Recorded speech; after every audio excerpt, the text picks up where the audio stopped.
नमस्कार दोस्तों, आप सभी का स्वागत है सेवार सिविल सर्विसेज में। मेरा नाम है आयुष कटियार। देखिए, हम लोगों को अभी बहुत सारे करंट अफेयर्स के टॉपिक हम लोग कंप्लीट कर रहे हैं घटनासार के। उसमें एक ये टॉपिक उठ के आता है सेंट्रल विस्टा प्रोजेक्ट और नया संसद भवन। उसको मैंने इस चीज को मैंने अलग से थॉरली कंप्लीट करने के लिए जब सोचा, तो उसमें एक विचार मेरे मन में ये आया कि इसको अलग से कंप्लीट करना बहुत जरूरी है। जरूरी क्यों है?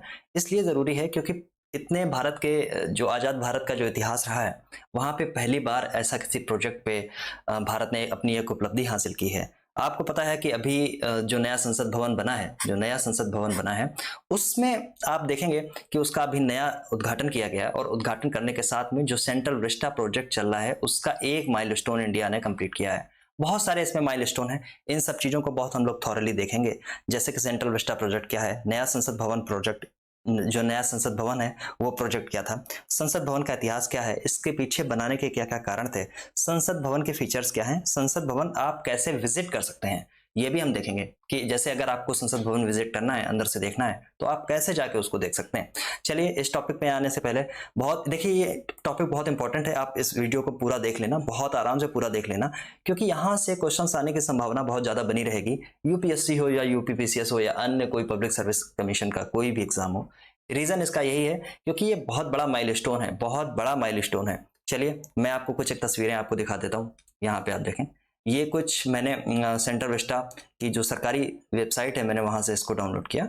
यहाँ से कुछ तस्वीरें हैं। ये देखिए आपके सामने पुराना, लेफ्ट साइड में अगर आप देखेंगे तो आपको पता चलेगा ये एक पुराना संसद भवन है, जो कि राइट साइड में अगर आप देखेंगे तो आपको पता चलेगा ये एक नया संसद भवन है।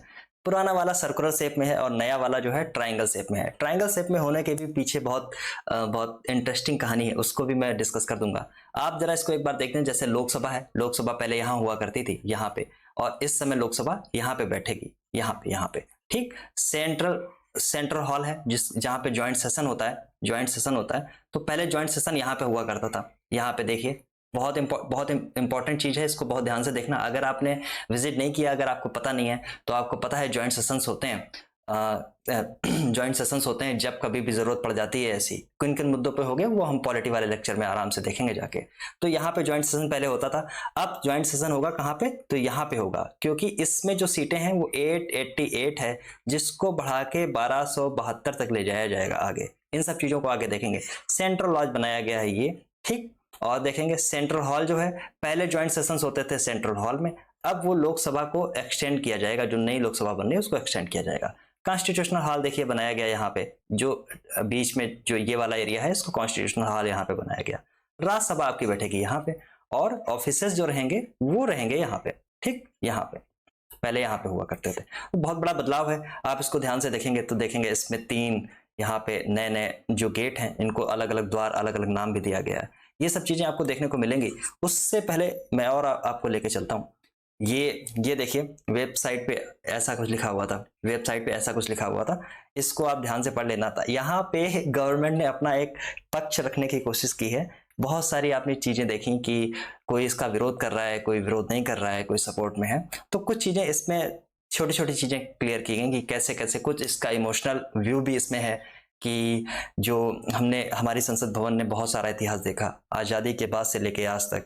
चाहे पहली बार जब सत्ता ट्रांसफर हो रही थी आजाद भारत की, ब्रिटिश भारत से आजाद भारत के लिए, वहां पे ये इतिहास भी इसी ने देखा।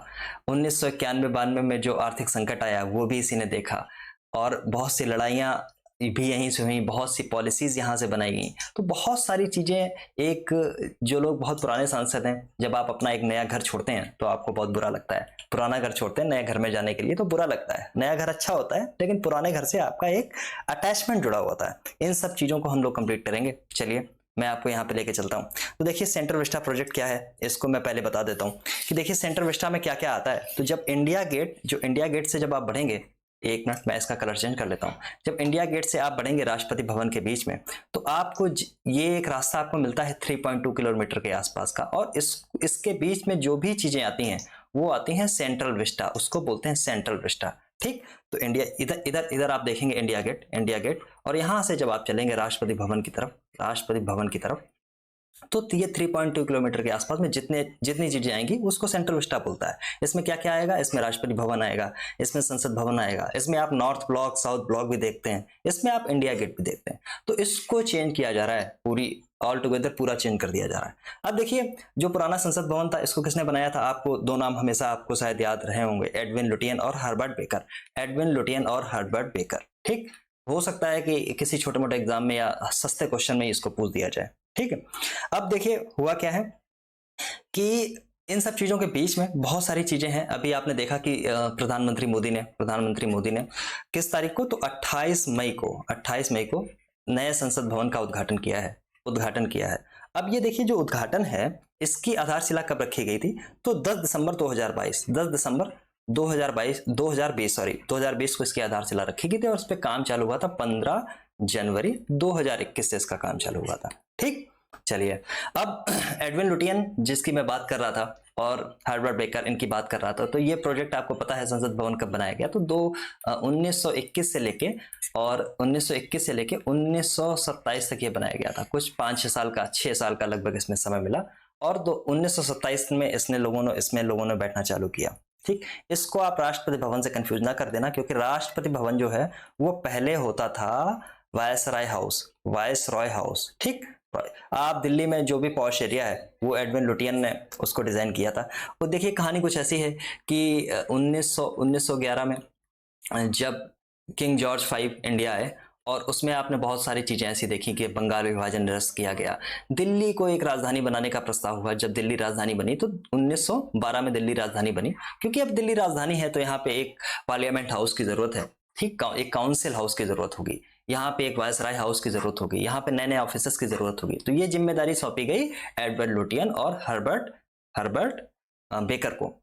इन्होंने ये डिजाइन तैयार किया और इसमें आप ये मत कंफ्यूज होना कि ब्रिटिशर्स का पैसा लगा है, पैसा इंडियंस का ही लगा है, लेकिन आर्किटेक्चर जो है वो भी इंडियन टाइप का ही है कुछ, लेकिन जो आर्किटेक्ट जो इसके थे वो ब्रिटिशर्स थे। इतनी चीजें आप याद रखेंगे, ठीक है।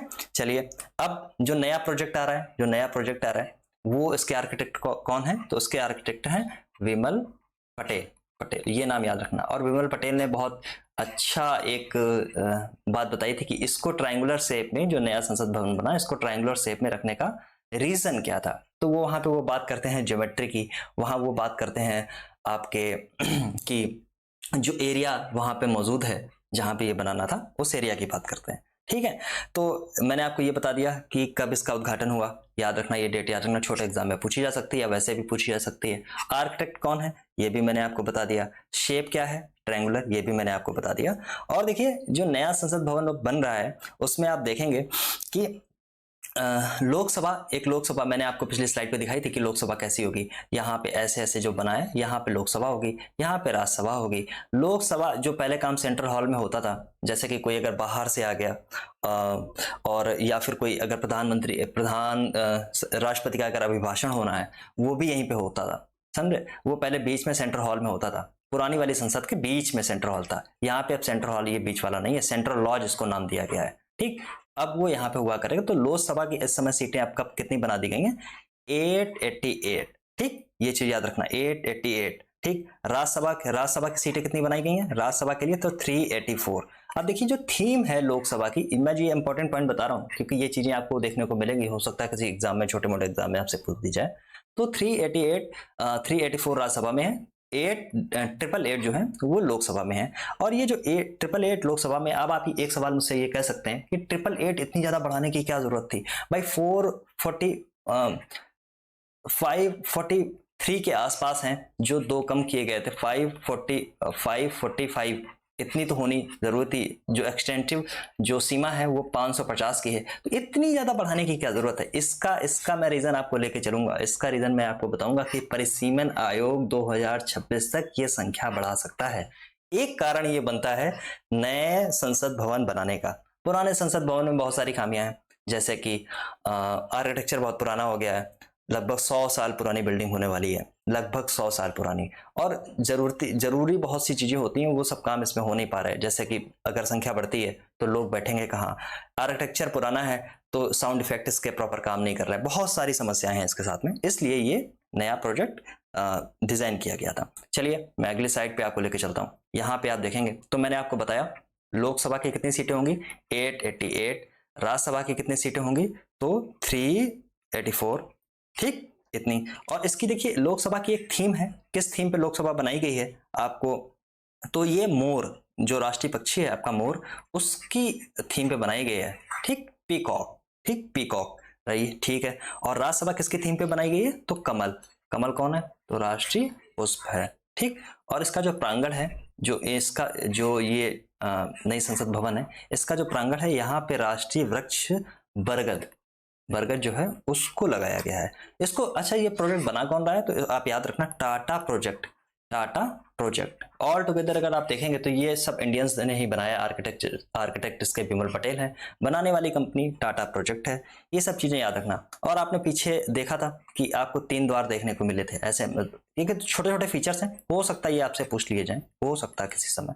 तो 3 द्वार देखने को मिले थे 1 2 3। तो ये जो 3 द्वार बनाए गए हैं इनको देखिए सिग्निफिकेंट इनका क्या है, किसके नाम पे ये दिए गए हैं तो एक देखिए जल, जल थल और नभ, ठीक नभ यानी वाटर जो जल है, थल है जमीन है और आकाश, इन तीनों के नाम पे ये सब दिए गए, जिसको आप याद रखेंगे। जैसे जल के लिए क्या बोला गया तो इसको ज्ञान द्वार बोला गया, ज्ञान द्वार, थल के लिए तो इसको कर्म द्वार बोला गया, ठीक। और नभ के लिए तो शक्ति द्वार बोला गया, ठीक। और इसी उपलक्ष्य में एक 75 रुपए का स्मारक सिक्का और एक डाक टिकट जारी की गई। ये इंपॉर्टेंट कुछ फीचर्स हैं, इनको आप ध्यान में रखना। हो सकता है छोटे मोटे चीजों में आपसे ये पूछ दिया जाए, इसलिए मैं बार बार इनको बता रहा हूँ, हो सकता है छोटे मोटे रीजन से ये पूछ दिया जाए। आपने कभी टर्म सुना होगा गोल्डन राजदंड, गोल्डन राजदंड या शेंगोल, या शेंगोल, ये बहुत हाल ही में बहुत चर्चा में रहा। शेंगोल, शेंगोल क्या होता था तो देखिए जब 15 अगस्त 1947 को जब देश आजाद हो रहा था, उससे पहले लॉर्ड माउंटबेटन पंडित नेहरू से पूछते हैं कि आप बताइए कि सत्ता जब ट्रांसफर की जा रही है तो कोई तो इसका प्रतीक होना चाहिए, मतलब कोई तो प्रतीक हो जिससे पता चले कि हाँ मैं सत्ता दे रहा हूं। तो सी राजगोपालाचारी जो भारत में बाद में आजाद भारत के पहले गवर्नर जनरल बने और वैसे भी अंतिम गवर्नर जनरल बने, टोटल अगर देखेंगे तो अंतिम गवर्नर जनरल बने, वैसे आजाद भारत के पहले गवर्नर जनरल बने। तो इन्होंने एक सुझाव दे दिया कि देखिए जब चोल राजवंश जो था, चोल राजवंश आपको पता होगा इंडिया में साउथ इंडिया की जो जगह है और ये जो साउथ ईस्ट एशिया ये वाला जो एरिया है, यहाँ पे जैसे श्रीलंका हो गया या आसपास हो गया, यहाँ पे इनका शासन होता था। तो यहाँ पे एक व्यवस्था ऐसी चलती थी, जब कोई राजा अपने उत्तराधिकारी के पास में सत्ता हस्तांतरण करता था तो एक प्रतीक के रूप में कुछ ऐसा देता था, उसको बोला जाता था, उसको क्या बोला जाता था, उसको बोला था शेंगोल, उसको बोला था शेंगोल। अच्छा तमिल में अगर इसको बोलेंगे तो तमिल में सेमई, सेमई, सेमई, ठीक। अच्छा तमिल वर्ड क्यों आया, क्योंकि ये साउथ इंडिया जो है यहाँ पे तमिल लैंग्वेज ठीक ठाक तरीके से बोली जाती थी, इसको आप याद रखना, ठीक है। इसके बाद जवाहरलाल नेहरू ने इसको अपने घर में रखा, घर में रखने के बाद इन्होंने जो अपना इनका जो घर था जिसको इन्होंने संग्रहालय बनाया था वहां पे इन्होंने इसको जमा कर दिया, ठीक। इतनी चीजें आप याद रखना। अभी हाल ही में ये दोबारा से टॉपिक उछल के सामने आ गया क्योंकि लोगों का, विपक्षी पार्टियों का ऐसा कहना था कि अगर ये शेंगोल स्थापित किया जा रहा है तो इसको राष्ट्रपति को सौंपना चाहिए, ना कि प्रधानमंत्री को, ठीक। लेकिन ये टोटली अगर आप देखेंगे तो ये दर्शाता है कि सत्ता का हस्तांतरण हो गया है इंडिया में, अब हम किसी के अधीन नहीं है, एक सिंबॉलिक तरीके से इसको यूज किया जा रहा है, ठीक है। इतनी चीजें आप याद रखेंगे। अब मोटा कारण जो मैंने आपसे बोला था, पीछे के कुछ कारण हैं, पीछे के कुछ कारण आपको देखने को मिलेंगे, क्यों इसको बनाया गया, क्यों सेंट्रल विस्टा प्रोजेक्ट बनाने की कोशिश की जा रही है।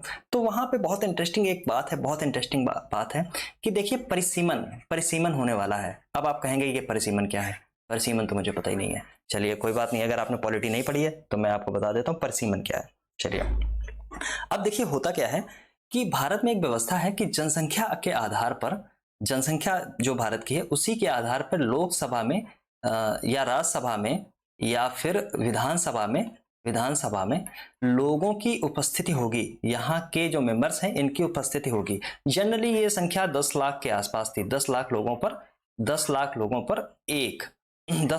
पर एक व्यक्ति चुना जाएगा, ऐसी कुछ व्यवस्था थी। लेकिन आपको पता होगा व्यवस्था तो ऐसी चलती रही। इसके लिए ये डिसाइड कौन करता है कि कितनी सीटें होंगी, समझे। भारत में मान लीजिए लोकसभा की कितनी सीटें होने वाली हैं, एक सांसद के लिए सांसद सदस्यों की संख्या कितनी होने वाली, तो ये परिसीमन आयोग तय करता है। परिसीमन व्यवस्था क्या है ये मैंने बता दिया। परिसीमन व्यवस्था क्या होती है कि मतलब जनसंख्या के आधार पर कितने कितने पार्टिसिपेंट होंगे जाके आपके हाउसेस में, ये होती है परिसीमन। ये करता कौन है? तो ये करता है परिसीमन आयोग। परिसीमन आयोग, ठीक। अब परिसीमन आयोग बनता कहां से है? तो आर्टिकल, भारतीय संविधान के आर्टिकल 82 से परिसीमन आयोग बनता है, जो ये तय करता है कि कितनी संख्या बढ़ानी है, अगर कोई क्षेत्र है चुनाव का क्षेत्र, उसमें कितनी कटौती करनी है या उसको कितना बढ़ा देना है, ये सब ये तय करता है, ठीक है। और इसकी नियुक्ति कौन करता है परिसीमन आयोग की? तो इसकी नियुक्ति राष्ट्रपति करता है, ठीक, राष्ट्रपति, ठीक। सीमा का पुनर्निर्धारण यही करेगा परिसीमन आयोग, ठीक है। इतनी चीज याद रखनी है। और परिसीमन आयोग किसके साथ में काम करता है? तो परिसीमन आयोग काम करता है भारत के चुनाव आयोग के साथ में, चुनाव आयोग के साथ में ये मिलकर काम करता है, ठीक। इतनी चीज आप याद रखेंगे। परिसीमन आयोग कितने बार बना? तो देखिए मेनली 1952 में बना, 63 में बना, 1963 में बना, 1972 में बना और 2002 में बना। अगला परिसीमन आयोग क्यों नहीं बना, इसके पीछे की बहुत इंटरेस्टिंग कहानी है। देखिए, एक 1970 का जब दशक आया, उससे पहले की भी बात है, भारत में ये पॉलिसीज बनाई गई कि जनसंख्या लिमिटेड रखनी है, बहुत ज़्यादा रिसोर्सेस हम लोगों के पास बहुत ज़्यादा नहीं है, तो जनसंख्या बहुत लिमिटेड रखनी है। तो देखिए, जब 1971 की जनगणना हुई, आपको 10-10 साल में जनगणना होती है, आपको सबको पता है, तो भारत की जनसंख्या पहुंच गई 55 करोड़, जबकि 1951 में जब जनगणना हुई थी तो ये जनसंख्या मात्र थी 36 करोड़। अब ये जो 55 करोड़ लोग बढ़े हैं, ये कहाँ से बढ़े थे? तो आप देखेंगे इंडिया, ऐसे मैं ऐसे बना रहा हूँ, मतलब बहुत अच्छा नहीं बन रहा है बट देख लेना। तो ये नॉर्थ इंडिया है, इसके ऊपर नॉर्थ इंडिया, इसके नीचे साउथ इंडिया, ईस्ट इंडिया है, वेस्ट इंडिया है, ठीक। तो आप देखेंगे जो जनसंख्या बड़ी है, जो जनसंख्या बड़ी है, वो ज्यादातर नॉर्थ इंडिया की जनसंख्या बड़ी थी, जबकि साउथ इंडिया के लोग समझदार थे, उन्होंने इस पॉलिसी को अडॉप्ट किया कि जनसंख्या नहीं बढ़ानी है। फिर 1971 की जब रिपोर्ट आई जनगणना की, तो साउथ इंडिया के जो स्टेट थे, जो नेता थे, वो सब लोग पहुंच गए सेंटर में और यहाँ पे एक दबाव बनाने लगे कि देखिए, जनसंख्या आप लोग बढ़ा रहे हैं तो आप लोगों के सांसद ज्यादा होंगे, आप लोगों के अगर सांसद ज्यादा होंगे तो आप लोगों का ही प्रधानमंत्री बनेगा, आप लोगों का ही प्रधानमंत्री बनेगा तो आप लोगों का ही राष्ट्रपति बनेगा। तो हम लोग तो केवल साइडलाइन हो गए ना पूरी दुनिया में, मतलब पूरे इंडिया में हम लोग तो साइडलाइन हो गए, हमारे पास पॉलिटिकल पावर ही नहीं बचेगी। इस चीज को समझा गया। फिर 1976 में होता है संविधान संशोधन, संविधान संशोधन, ठीक है। और इसमें ये चीज तय की गई कि आगे आगे कब तक? 2001 तक जो परिसीमन होना है, जो संख्या बढ़नी है, हर सेंसस के बाद में जो संख्या बढ़ाई जाती है सांसदों की, वो संख्या नहीं बढ़ेगी, वो परिसीमन नहीं होगा 2001 तक, ठीक। ये कॉन्स्टिट्यूशनल अमेंड कर दिया, कॉन्स्टिट्यूशनल अमेंडमेंट हुआ। लेकिन अब जब 2001 आया, फिर से कहानी वही आ गई। तो यहाँ पे अब प्रधानमंत्री हैं अटल बिहारी वाजपेयी। तो वही एक कहानी है ना कि क्यों किसी का, मतलब क्यों परेशानी मोल लेना, ठीक। परेशानी मोल लेने की जरूरत नहीं है। तो इन्होंने क्या कर दिया, इसका फिर एक बार अमेंडमेंट कर दिया। चलो 2002 में एक बार इन्होंने फिर अमेंडमेंट कर दिया और ये कहानी बढ़ा दी कि 2026 तक अब संसद के सदस्यों की संख्या नहीं बढ़ेगी। लेकिन देखिए, कब तक आप करेंगे भाई, कब तक आप करेंगे? तो परिसीमन हो सकता है, अब देखिए 2026 में परिसीमन होने की संभावना है। तो यहाँ पे 2021, देखिए 2021 की जनगणना का अभी तक कुछ हाल फिलहाल कुछ किसी को पता नहीं है। आगे हो सकता है 2031 की जनगणना जो हो, उसके आधार से नया परिसीमन आयोग बने और संसद सदस्यों की संख्या बढ़ जाए। भारत में ये संख्या 10 लाख पे एक होती थी, लेकिन अभी आप बहुत ज्यादा देखेंगे। अभी मेरी समझ से तो 30-40 लाख के आसपास एक मेंबर ऑफ पार्लियामेंट होता है, ठीक है। तो इसमें आगे आने वाले समय में फिर से वही वाली घटनाएं होंगी कि जो साउथ के जो स्टेट हैं, जिन्होंने अच्छी प्रोग्रेस की थी अपनी जनसंख्या रोकने में, ये लोग फिर इसका अपोज करेंगे। लेकिन किसी ना किसी समय तो ये होना है, किसी ना किसी समय तो होना है। जब संख्या बढ़ेगी तो ये लोग बैठेंगे कहाँ, ठीक। इसका भी एक ये कारण बना था, ठीक है। इतनी चीजें मैंने आपको बता दी। इतना भी ये बहुत, मतलब बहुत बड़ा कारण है। इस पे आगे बहस भी बहुत सारी होने वाली हैं। जब भी ये चीजें होंगी तो बहस भी होंगी। अब देखिए, जो मैंने बात की थी संसद भवन आप विजिट कैसे कर सकते हैं, तो देखिए संसद भवन अगर आपको विजिट करना है तो देखिए, एक विजिटर एंट्री, दो तरीके से आप संसद भवन विजिट करते हैं। देखिए यहाँ पे मैं आपको बताता हूँ।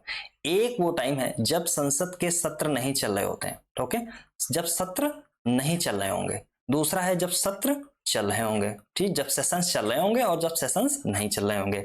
तो जब सेशंस नहीं चल रहे होंगे उस समय क्या होता, तो बनता है ये काट दो, बनता है विजिटर विजिटर विजिटर एंट्री पास। ठीक, एंट्री पास कौन बनाएगा ये?